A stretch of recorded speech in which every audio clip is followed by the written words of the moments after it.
He wore his badge like a shield, convinced it made him untouchable. To him, authority was power, and power meant control. But when he decided to drag one woman into court, he never imagined her story would unravel everything he thought he could hide. What began as a routine case quickly spiraled into something darker, exposing secrets no one was prepared to face. This wasn't just about a courtroom battle. It was about justice, race, and the cost of silence. The question is, when the truth finally came out, who really stood on trial? She wasn't looking for trouble, just justice.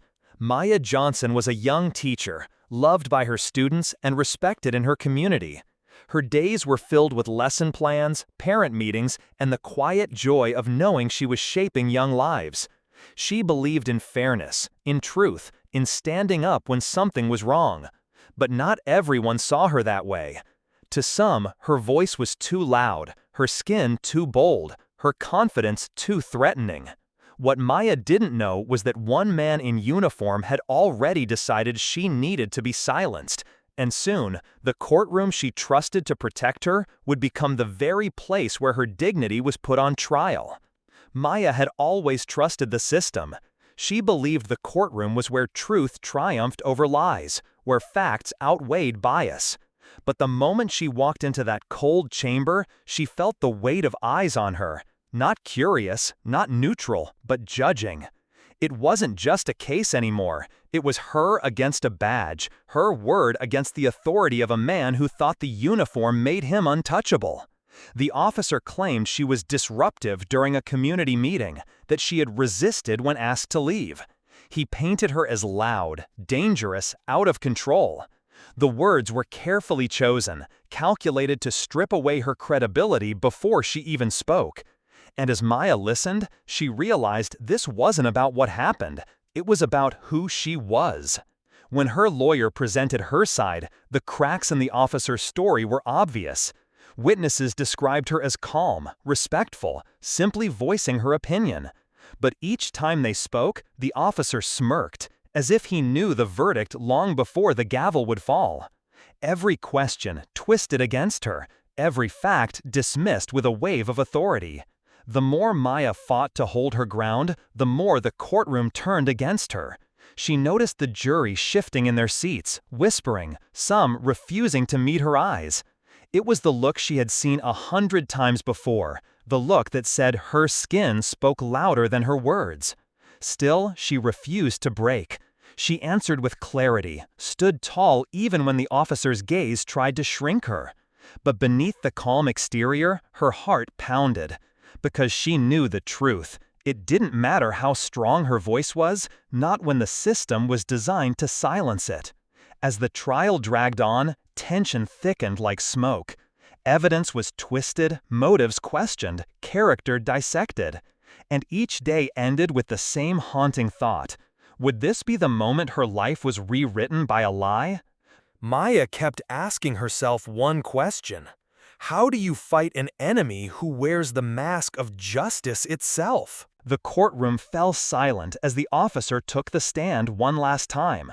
His voice was steady, rehearsed, dripping with authority. He spoke as though his word was law, as though his uniform alone carried more weight than any truth Maya could offer. And with every sentence, she felt the walls closing in. Her lawyer pushed back, presenting evidence that clearly contradicted his claims. A video clip showed her calm, standing with her hands folded, speaking firmly but respectfully. Yet when the footage was played, the officer leaned forward and sneered. "That's not what I saw. She was a threat." The word struck like a hammer. A threat. That label hung heavy in the air, infecting every juror's mind. To them, the badge gave his lie legitimacy, and Maya's truth became invisible.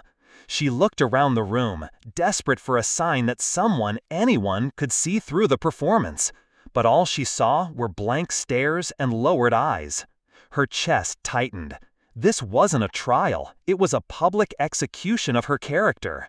She realized in that moment that she wasn't just fighting for her reputation. She was fighting against centuries of prejudice dressed up as justice. And the most terrifying part? She could feel herself losing. As the judge prepared to instruct the jury, Maya's hands trembled. She had done everything right, spoken with dignity, shown the evidence.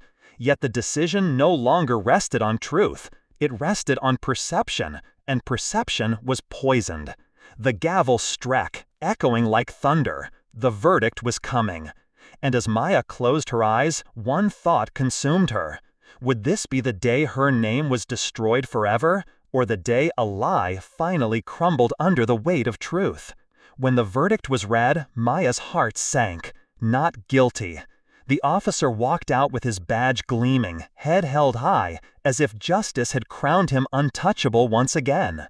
Maya, meanwhile, was left standing in the very place that had promised fairness, carrying the weight of a truth that had been silenced. But, though she lost in that courtroom, she refused to let the story die there. She spoke out. She organized. Her name became a symbol for others who had been silenced, a reminder that injustice doesn't vanish when a gavel falls. It echoes until someone listens. The scars of that trial would never fade. The humiliation, the disbelief, the betrayal of a system she once trusted, they became part of her. Yet they also became fuel. Because Maya understood now what so many before her had learned. Justice in name is not the same as justice in practice. And that truth isn't just Maya's. It belongs to every person who has been judged not by their actions but the color of their skin. Every family who has watched authority twist into oppression. Every community who has been told to wait for change that never comes. So the question is this: how many more verdicts must be stolen? How many more lives shattered before silence breaks? Because Maya's story isn't history, it's happening again and again. And until we face it, until we demand better, the gavel will keep striking, and justice will remain just out of reach.